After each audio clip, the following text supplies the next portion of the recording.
ay makakapanayam natin sa linyang telepono si Ginoong Bong Padua. Siya po ang Public Information Officer ng siyudad ng Malabon. Ginoong Padua, magandang hapon po sa inyo.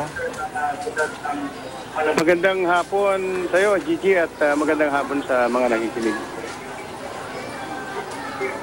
Apo, dito po sa yun nga po yung tulong na pinapaabot ng lokal na pamahalaan ng Malabon ay kumusta po at gaano karami, nakakasapat po ba o kaya pa ba ng syudad na matustusan yung pangangailangan ng mga kababayan po natin?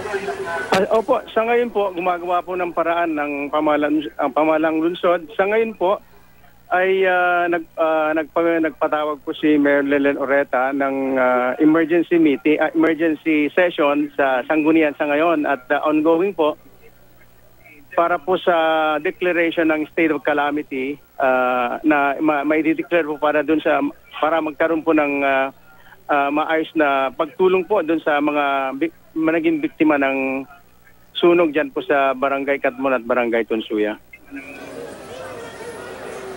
Apo, sa official na bilang po ng lungsod ay ilan ho ba talaga yung naapektuhan na mga pamilya o individual dito sa sunog?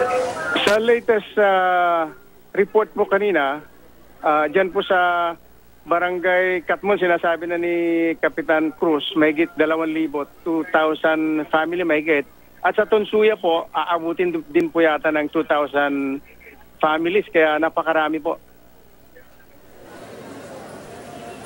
Opo, itong mga residenteng ito ho ay paano po, i-relocate nyo ba o yun nga, pababalikin doon sa mga lugar po nila?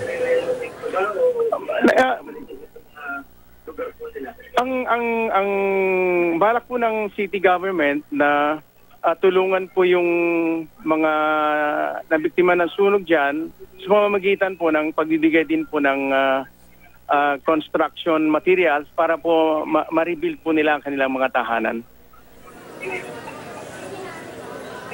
Opo, at sa tansya nyo, mga kailan ho sisimulan yung pamimigay ng mga construction o building materials po para sa mga kababayan natin? Malagay ko, within a week po, kailangan, sa ngayon po ay nagtutulong-tulong yung city government at saka yung mga barangay po, 21 barangays tumutulong din po para po dun sa pagkakataon na makatulong din naman sila para po sa ating mga kabayan na naging biktima nga ng sunog dyan sa dalawang barangay. Opo, Ginoong Padua, baka po merong kayong panawagan doon sa mga kababayan natin na nais pang magpatid ng tulong kasi kabi-kabila ho ang sunog din kahapon sa Tondo, pero ngayon dito naman sa area nyo, baka ho may nais kayo ipanawagan. Ay, opo. Baka po may mga kababayan po natin dyan na outside Malabon, kahit po sa ibang lugar, na nais tumulong po dito po sa ating mga kababayan dahil sa dami po nila, napakahirap po para sa lungsod ng Malabon na matustusan sila ng mga pangangailangan nila. Kaya yun pong malalaking mga negosyo dyan, yung ating mga kapitbahay na mga alkalde o sino man po na pwedeng tumulong, kami po ay nag-aanyaya ng tulong na manggagaling sa kanila.